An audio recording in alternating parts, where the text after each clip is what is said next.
The White House has been pushing the conversion of trucks to electric trucks. You know, gas and diesel's no good, so you got to run electricity, except there's a problem, according to testimony to Congress. There's no power for these trucks. You convert, the truck is going to sit. Check this out.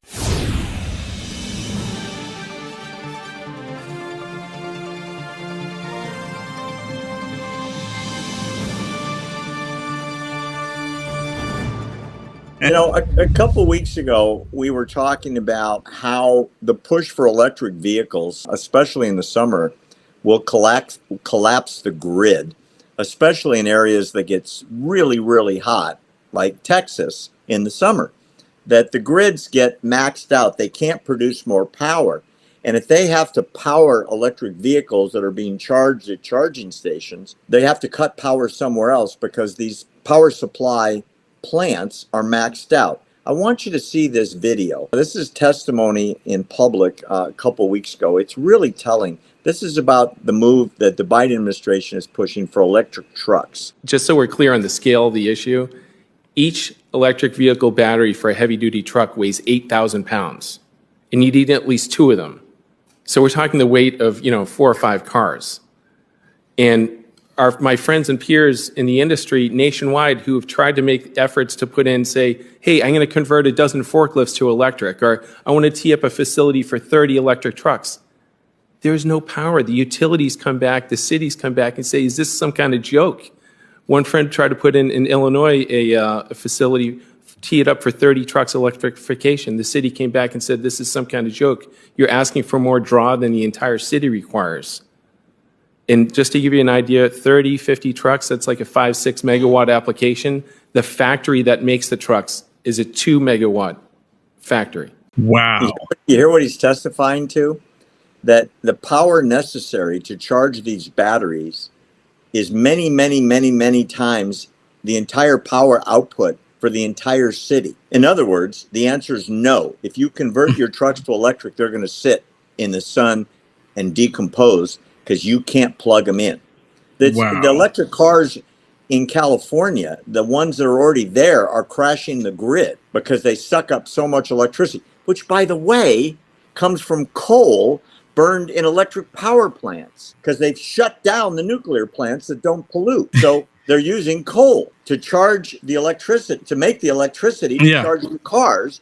Yeah. And there's a mandate in California that all the cars are going to have to convert to electric, but there's no power for the cars that are already there. And they leave out the key. Talk about this? Yeah, and you know what, Barry? They leave out the key details, but you just let it out that they use coal to make the energy. But they conveniently leave the key details out about that. There was just a hearing here recently where Pete Buttigieg, because, he's over the, transportation system, and it was being questioned about people purchasing EVs versus people purchasing gas vehicles. And the federal government doing these subsidies, and they're actually trying to push people to buy EVs. There's a couple of reasons why they want people to purchase EVs. One is because they want to act like they're fighting the environment. Two is because they're wanting to force everyone in electric vehicles. So when they want to shut you down from being able to go someplace, they can do that. Oh, I hear that you supported so-and-so. Push up a button, shut it down. You won't be able to go, right? And then on top of that, gas guzzling vehicles, they want to remove them because that gives more freedom to people in the country. And right now, it costs so much more to build and to maintain these electric vehicles. It takes 30 minutes to sometimes I think they said 30 minutes and sometimes 4 hours. I don't have one, but they said it can be time to fully charge the vehicles, where you can go to a gas station, fill it up. You're there 3 minutes, 5 minutes, depending on how much you need. Put the gas thing back on the thing and be on your way. It's just not enough. Now, with that said, I do like the Tesla truck. I do like that electric Tesla truck. I wouldn't mind having one. I can't afford one. I would like to have one. They're all being recalled. I had some safety problem. I get it after the recalls. Not that I could afford it then either.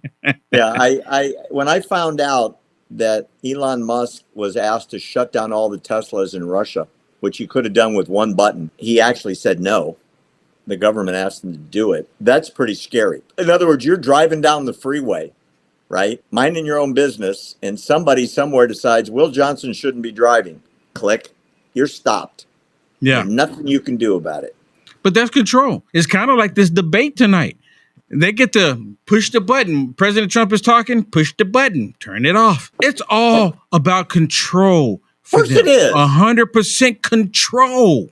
They want to control what you say, what you think, what you do, what you believe, where you go. They want to control every aspect of our lives. But then they're quick to go, oh, but the Republicans, they're trying to take away women's rights. I mean, come on, give me a break.